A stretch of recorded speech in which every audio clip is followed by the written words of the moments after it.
సర్వేపల్లి నియోజకవర్గం ఏఎస్పేటలోని నాయబ్ రసూల్ దర్గాలో పోలంరెడ్డి దినేష్ రెడ్డి ప్రత్యేక ప్రార్థనలు చేశారు. ఆలయ మర్యాదలతో ఘన స్వాగతం పలికిన కమిటీ సభ్యులు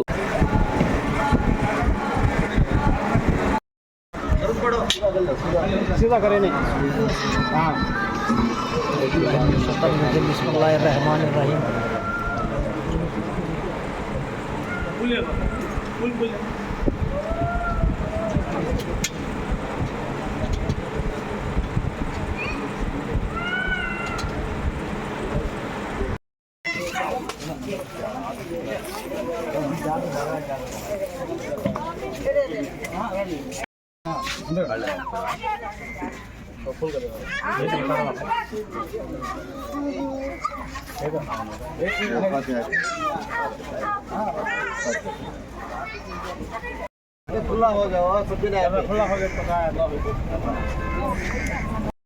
बड़ी बड़ी बदल में अबे देखो बड़ी लगा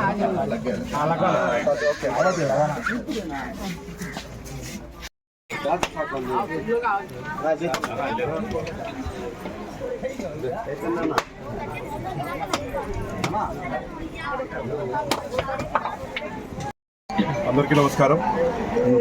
నెల్లూరు జిల్లాలో ప్రాముఖ్యత కలిగిన దర్గాలు చాలా ఉన్నాయి. అందులో ముఖ్యమైనది ఏఎస్పేట నాయబ్ రసూల్ దర్గా. ఈ దర్గాలో గతంలో నేను కూడా ఒకసారి విజిట్ చేయడం జరిగింది.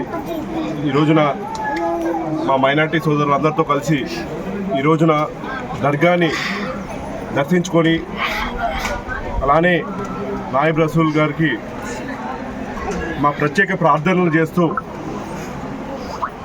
ఆయన అనుగ్రహం నెల్లూరు జిల్లా ప్రజల మీద, ఆంధ్ర రాష్ట్ర ప్రజల మీద సమృద్ధిగా ఉండాలి. అలానే ఈ ప్రభుత్వం ఏదైతే ఏర్పడిందో కూటమి ప్రభుత్వానికి ప్రజలందరికీ మంచి చేసే శక్తిని కలిగించాలని చెప్పి మనస్ఫూర్తిగా నేను ప్రార్థన చేసి అల్లా అనుగ్రహం కూడా ప్రతి ఒక్కరి మీద ఉండాలి, అందరికీ ధన కనక వస్తు వాహనాలు సమృద్ధిగా కలిగించాలని చెప్పి, అలానే పంట పొలాలు, అలానే ఎవరైతే ఆవులు బర్రెలు అలానే గొర్రెలు పెంచుకుంటున్నారో ఆ వాళ్ళు కానివ్వండి అందరూ సమృద్ధిగా ఉండాలి, ప్రజలందరూ ఆనందంగా సుఖ సంతోషాలతో ఉండాలని చెప్పి మనస్ఫూర్తిగా ఇవాళ ప్రార్థనలు చేయడం జరిగింది. ఖచ్చితంగా నాకైతే నమ్మకం ఉంది, చాలా పవిత్రమైన స్థలము, ఇక్కడ ఏ ప్రార్థనలు చేసినా అవన్నీ కూడా నెరవేరుతాయని చెప్పి ఇప్పటి నుంచి కూడా ఉన్న ఓరోటి డెఫినెట్గా ఈ రోజున మేము చేపట్టిన ప్రార్థనతో అందరికీ మంచి జరుగుతుందని చెప్పి మనస్ఫూర్తిగా కోరుకుంటూ ఈ రోజున ఇక్కడ ఉన్న కమిటీ మెంబర్స్ కూడా అందరూ చాలా బాగా దర్శనం చేయించారు.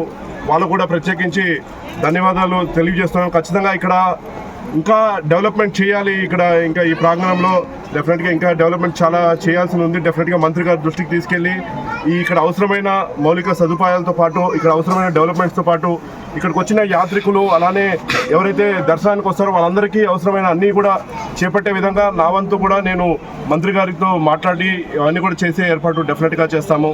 అవకాశం కల్పించినందుకు మైనార్టీ సోదరులందరికీ అలానే ఇక్కడ నాకు దర్శనం బాగా ఏర్పాటు చేసినందుకు కమిటీ మెంబర్స్ అందరూ కూడా ప్రత్యేకించి నా తరఫున ధన్యవాదాలు తెలియ